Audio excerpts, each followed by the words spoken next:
Hello kids, we're here at Lace Music Industries, and conveniently Jeff and Don are vacationing somewhere else right now. We are looking through the fish, kind of looking at what we were working with to start with. The other side's already been painted, and Jeff installed LED neon, which I approved only for this project because this is going to be mobile, most likely on some sort of a trailer at some point and go to events, and we don't want glass tubes cracking and breaking, so we're going with the neon. Plus, weatherproof wise, it'll be much better. This is the first little bit of interest that we found opening it up, and they look like they're I'd say late 40s, maybe 50s scissors that somehow managed to find their way inside. And we're wondering right now if maybe there's a body in there too. Right now, I'm going to kind of show you what we pulled out, and this was the power supply for the original corn coil power supply for the neon tubes on both sides, and it weighs about 65, 70 pounds, and we're going to lighten this up right there, about 70 pounds, just with that being gone. Later on, they installed the LEDs, and this is the unit right here that ran the LEDs. It's a heavy-duty unit. Basically, we have 4 different channels, so we would have had the neon or the LED perimeter of the fish and the backlit letters for both sides. So that's where there's 4 channels, one for the Sams, one for the Dons. Actually, there were 2 Dons and then 2 perimeters of the neon. So that's what this was, and we just pulled these out, and they're just relics that Jeff will probably place in the Tiki bar somewhere. So as you can see, we've got tons of rust coming through all different directions. In fact, this is a little sample of what we're dealing with.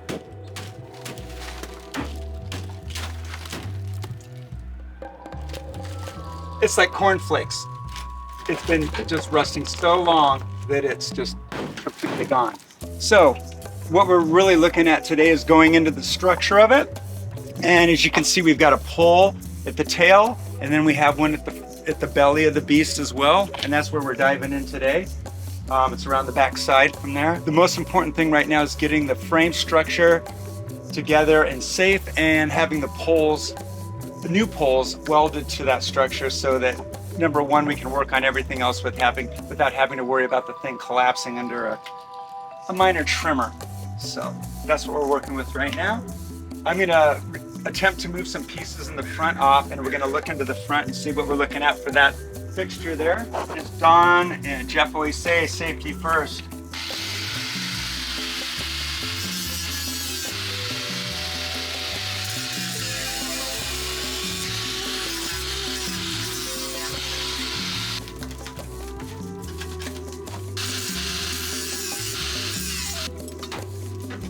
So what we're pulling out now is actual channel L angle that went around the perimeter of it, which we're going to be replacing as well.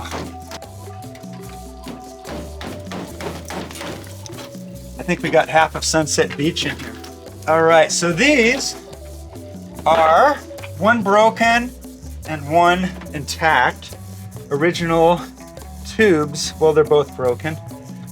But basically, these were sticking out of this back behind it with these springs, and all you saw was the ring. The neon would go into the front of the fish and make contact with that spring, and that's how it powered everything. So if something broke, you just take the whole unit of neon out.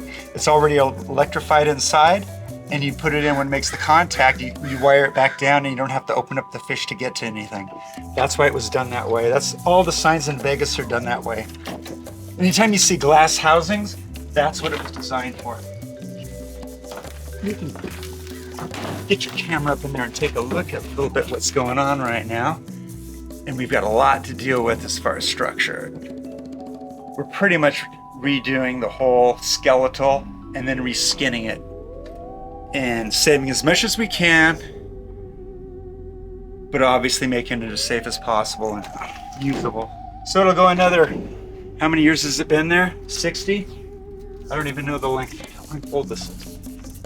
But it's seen a lot. The problem is it's you have electricity running through it and salt air right across the street from the ocean. So those two combinations create the perfect rust storm. So I'm going to go ahead and grind a couple more of the welds off of the other side.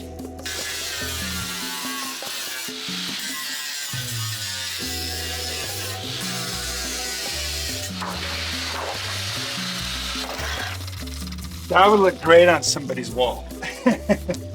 Own a piece of the fish. We're looking at, so he's gonna get a shot up here so you can check it out. And you're gonna see a bunch of wires, round ones, and those are where they ran to all the neon tubes originally.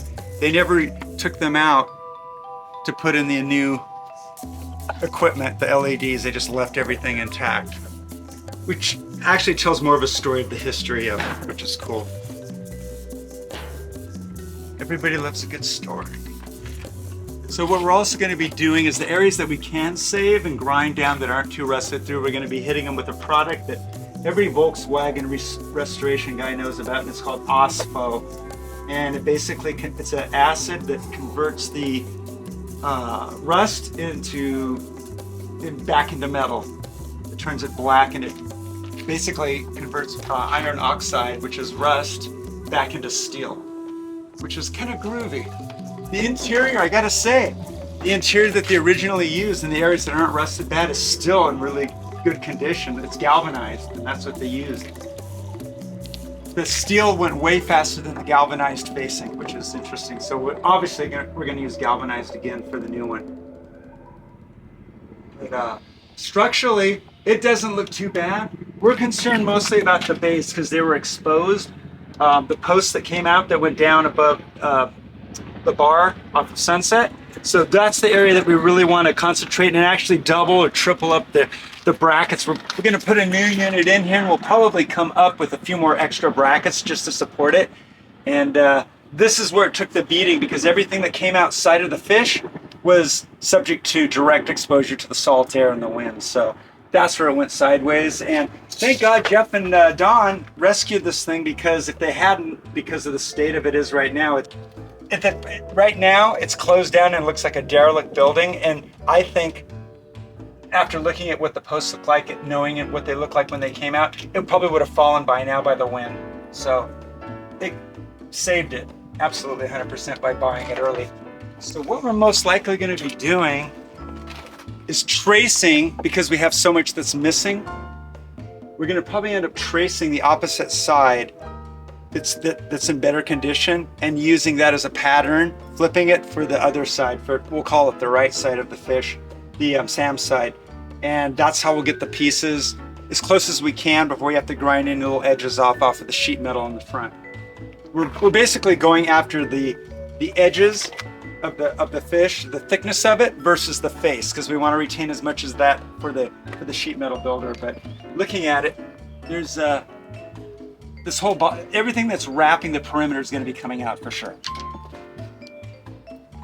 Man, it's just, this isn't just replacing a few panels. This is, we're going in for major surgery. We're starting with the skeleton and working out from there.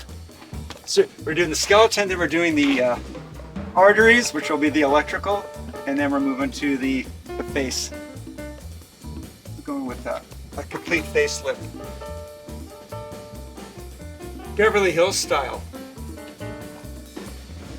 There are a lot of little subtleties in this that, even though it's a fish, that really make it stand out. And one of them I told Jeff, when it's illuminated, is the lip. It just kind of comes down, and it's just like, kind of like, what?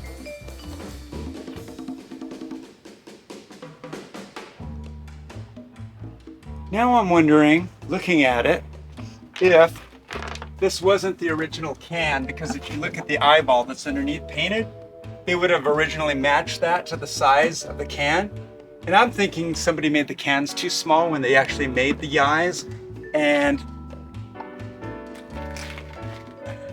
the other side doesn't have, they're both the same size. But I don't recall seeing the original one having that small of an eye. So I'm thinking that's probably, they just didn't follow it. We'll be leaving the original one on there because it's in good shape, and illuminating it from behind with LED neon on the side. So the Dons originally had LEDs. This is just industrial sign, really nice LEDs that have lasted quite a while. Backlighting plexi in front of all the letters. What we're going to be doing is putting SAMs across here, which is over here. Somebody didn't learn how their small letters. That would be me. So these are the ones that I fabricated up in Portland. They're going to be painted red on the outside, and what we're going to do is we're going to mimic the exact, there's actually three layers of neon that are going to go into here, based on what I saw originally on the first neon pieces. So what you're going to have is a piece, it's called channel. It goes around the whole S, outside and inside, and then it's going to come up and loop in and have a stroke down the center. So you're going to actually have 3 pieces of neon inside of each letter that illuminate it. A stroke in the center and then 2 outlines.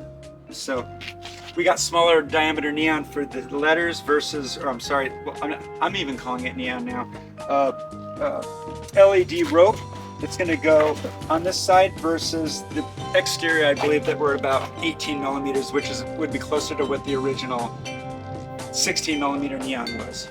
So 2 different diameters for 2 different uses. One's the big blue exterior, and then we're going with smaller on the inside so that we can get the churns tighter and make the radiuses look more realistic to neon. And I guess this is just a speakeasy. Knock 3 times, and if someone sticks their head out, you can get served a Mai Tai. So everything I'm looking at right now, for the most part, structurally, the frame itself going up looks pretty darn good. We'll probably go around with a grinder and see how deep the rust actually permeates into it, and hit it with OSPO and see how much of that we can save, and probably some other pieces welded and mounted in order to retain the integrity of the structure if there is a failure anywhere, but it's looking really good everywhere. The posts are the worst off. Literally, they're just, it's like almost a pier. It was so close to the ocean. I'm surprised there aren't barnacles on them. But the patina that's on here is actually pretty cool. We've got about 3 different colors of blues going on.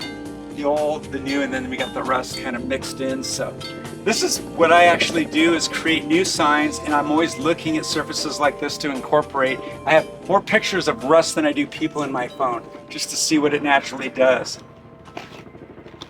This is kind of cool, right up front and center. This is the front side that was actually there for the event that we just had, the Tiki event in honor of the fish. And Don and Jeff, they went ahead and they painted everything and got it dialed in the back. This side actually had a lot less damage than the other side. And the letters look beautiful. They're still working, so we're gonna keep this side as the Dons, and then the other side's gonna be the Sams. Jeff put the neon on, and it looked really amazing. It looked so like the original that I was blown away when I saw a picture of it before the event. This side is ready to rock. I mean, there's some areas that we could patch up from behind, which we will. We got right here by this access panel, we got a couple holes up here, because anything that's got holes in it is just gonna, it's gonna ask for water to come in and just increase it. So we're gonna make everything on this, so it's gonna last another 60, 70 years. So that the next few generations can experience the fish as well. That's